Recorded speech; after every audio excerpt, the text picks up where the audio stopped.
तर भावना आपल्याच नाही पोतभर कांदा लागत होता, त्यामुळे डायरेक्ट मार्केटला आलो. आज उद्याच्याला आपली जत्रा आहे, त्यामुळे आपल्याला जास्त क्वांटिटीमध्ये कांदा लागणार होता. त्यामुळे म्हणजे डायरेक्ट पोतच घेऊ मार्केटमधून जाऊन. जेवढ्या पैसे मला कांद्याची अख्खी बॅग भेटली, त्याच्यापेक्षा डबल पैसे देऊन मला फक्त 10 किलो लसूण भेटला. लसणाचा रेट एवढा असेल मला वाटलं बी नव्हतं.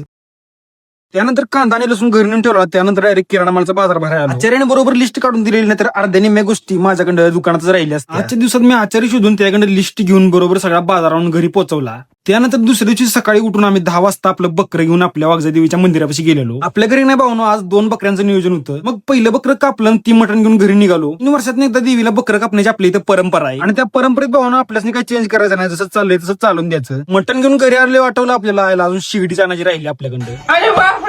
त्यानंतर गाडी चालवायचं लालच देऊन ह्या 2 चंगू मंगूसनी उचललं, कारण आपल्याला भाकरी करायला जाळण आणत होतं. जेवण आपण गॅसवरती केले, फक्त भाकरी ज्या आहेत त्या आपण आपल्या ह्याच्यावरती करणार आहे, चुलीवरती. ऊसाची ट्रॉली रचल्यासारखी यांना स्कूटीवरती जाण रचून दिलं आणि ह्या 2 शूटर्सने आपल्या घरी घालवलं पहिल्यांदा, कारण तिथनंच आपल्याला जार आणि टेबल खुर्च्या नाही पुढे जायचं होतं. मग पिकअप आली भावानो, पिकअप घेऊन डायरेक्ट आम्ही जाराने आलो. मालिक भंडारा करा दो. नंतर 2 वेगवेगळ्या ठिकाणी दोन्ही बकरी शिजायला टाकली. ज्याप्रमाणे आपण नियोजन केलेलं त्यापेक्षा 2 तास लेट झालं जेवण बनवाय आपल्याला. नंतर आम्ही इकडे देवाला निवद दाखवला आणि तिकडे डायरेक्ट पंक्ती बसवायला सुरुवात केली. भावानं तर आपल्या एकदम ओके झाल्या. एवढं जेवण शिल्लक राहिलं फक्त हे आणि डिग्गी म्हणजे थोडंसं, बाकी जेवण मात्र झालं नाही. आणि 400 लोक उठली. रात्री जरा जास्त धावपळ झाल्यामुळे काय रातचा व्हिडिओ काय बनवला नाही मी, डायरेक्ट सकाळी.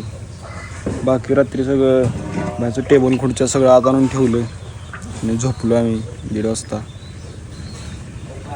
जत्रेमुळे भावना आपली एवढी धावपळ झाली काय बोलायचं नको. त्यातनं आदनं मधनं काही सीन घेणं माझ्याकडे राहूनच गेलेलं. आणि भावनो, व्लॉग तुम्हाला आवडला तर लाईक करा भावनो. भेटूया एका नवीन व्हिडिओ मध्ये.